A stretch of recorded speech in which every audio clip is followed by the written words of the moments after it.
do the things that Vasily does. I chose Joshua Klitschko as the fight of the year. I know you've basically agreed with that ever since April 29. Now let me reach a little bit here. Is it, at this moment, the fight of the 21st century?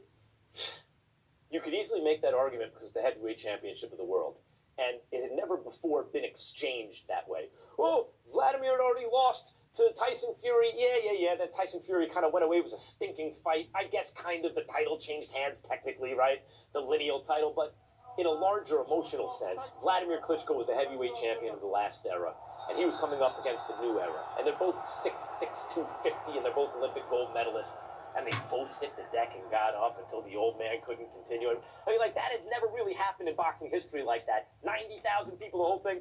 In North America, maybe we didn't experience it the same way because he's not from here and it didn't take place here. You could easily make the argument that given everything it is. But when you say the fight of the 21st century, we're also thinking about the pure action.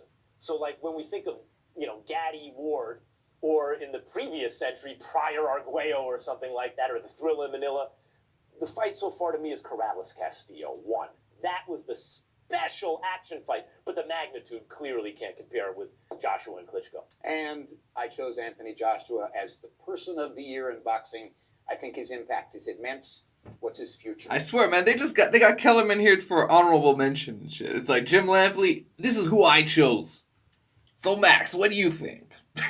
Well, he's the biggest star in boxing, and one of the biggest stars in sport worldwide. And when he hits in this country, which is likely a matter of time, it's going to be really, really something to see. This guy is not only is the goods, he has the goods, and maybe even the greats, which is even better, but he's big, he looks good, he's personable, he's charming, he knows why people pay their money, he's interested in being great, and he's a heavyweight.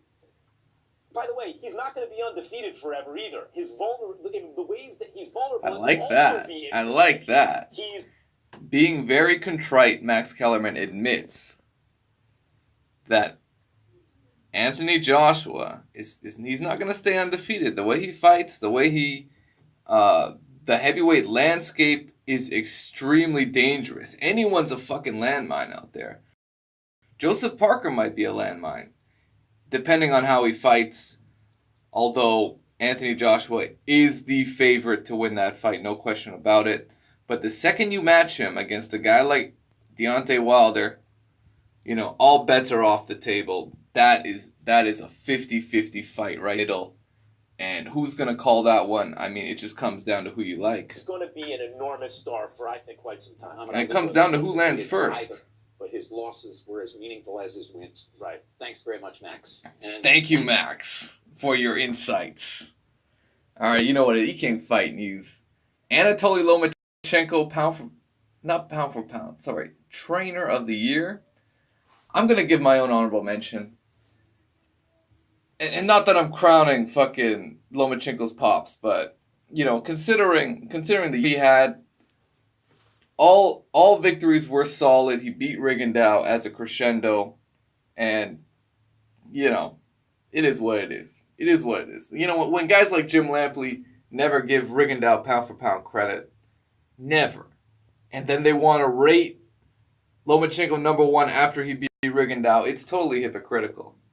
So, we're not going to do that here.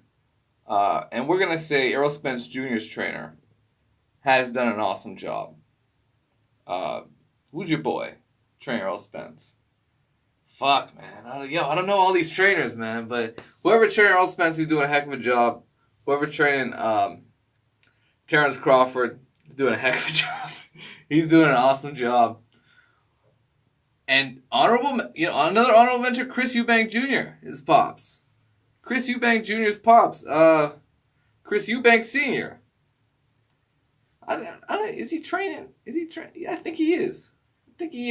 The father-son duo, that is another awesome pairing.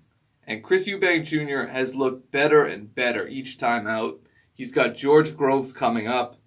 That's going to be an awesome fight. That's going to be the next awesome fight, along with Wilder Ortiz, Parker Joshua. This Groves versus Eubank Jr. is going to be the shit.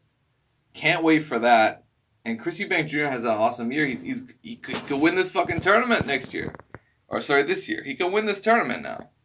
And it all comes down to beating George Groves and then being the winner of Callum Smith versus who the fuck is he fighting? It's just an afterthought, eh? It's like this is the final. So we'll see what happens. EK Fight News. Smash the like button, subscribe to the channel, and let me know what you guys think on Max Kellerman's comments. You know what it is.